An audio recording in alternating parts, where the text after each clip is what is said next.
Well, farmers, they have 1 week left to submit their acreage reports with USDA to access the new bridge payment program. Many now speculating over what payments might look like and what's going into this calculation process.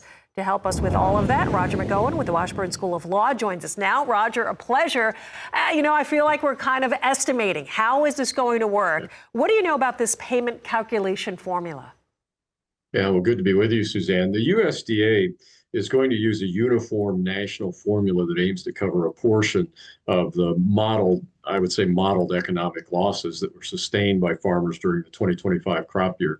So the formula is not just simple. It's not just simply a simple price times yield calculation. It's based on a national average loss figure. And that's going to be different for each commodity based on the eligible acres for that commodity. So the USDA here is combining data from multiple agencies to model the economic losses for each crop in 2025. And so commodity specific rates are expected to be released by the end of December. We kind of think that they might be out perhaps before Christmas. And then the final payment numbers are to be released during the week of December 21, with the payments expected to be released by the end of February. So it's anticipated that the payment rates will be, I think, probably about 10% higher on average than the ECAP payments this time a year ago.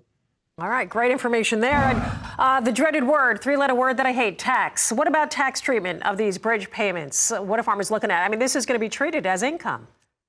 Yeah, it will, because the payments are intended to replace lost farm revenue or offset higher costs. Then they're going to be treated as ordinary income from the farming business. That means they're going to go on the Schedule F. They're going to be subject to self-employment tax. They won't be deferrable beyond 2026 because they relate to 2025 and the payments coming in 2026. So they've already been deferred. You can't push them off into 2027. And they're going to get reported on the Schedule F on the Ag Program payments line. Important that farmers need to keep in mind. What would you say should be top of mind for a lot of these producers when it comes to this? Well, right now, you're going to have to get your 2025 acreage data pulled together. Make sure it's factual, make sure it's accurate. The deadline on that is 5 p.m. Eastern time on December 19th, so 1 week from today. And that's the data that's essential for calculating the payment. And the formula looks to be like the formula used last year for the ECAP payments, where USDA took the December 2024 mid-year average estimates, subtracted out the estimated cost of production for the 2024 crop, and then applied a payment percentage. I think we're going to be doing the same thing this year. Now, I think rice and wheat producers are going to see the highest average payments based on that type of a calculation.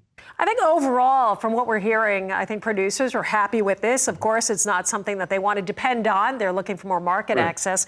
Your thoughts overall on this? What do you think? Well, of course, it's nice to have the income, and for some, obviously, it can help with debt reduction and cash flow. Hopefully, it's used that way. That would be wise to do that until the enhanced payments come in October of 2026. Remember, this is called a bridge payment because the price support system was significantly increased under the One Big Beautiful Bill Act, but those payments don't hit until October of 2026.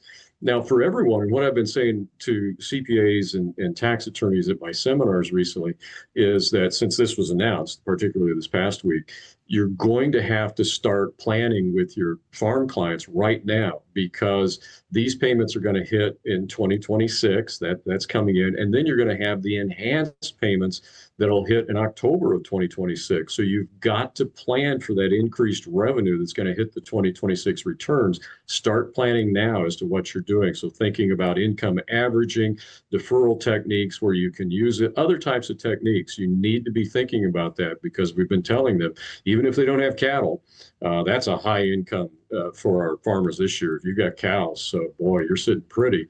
But for the grain farmers, you're going to have an income issue in 2026. Let's start thinking about tax concepts to manage that income. Yeah, that is a great point. I'm glad you said that. Roger, thank you so much, as always, for being here. Wishing you the best holidays. I don't know if I'm going to get to talk to you next week, so wishing you and yours an incredible holiday season. Roger McEowen with the Washburn School of Law.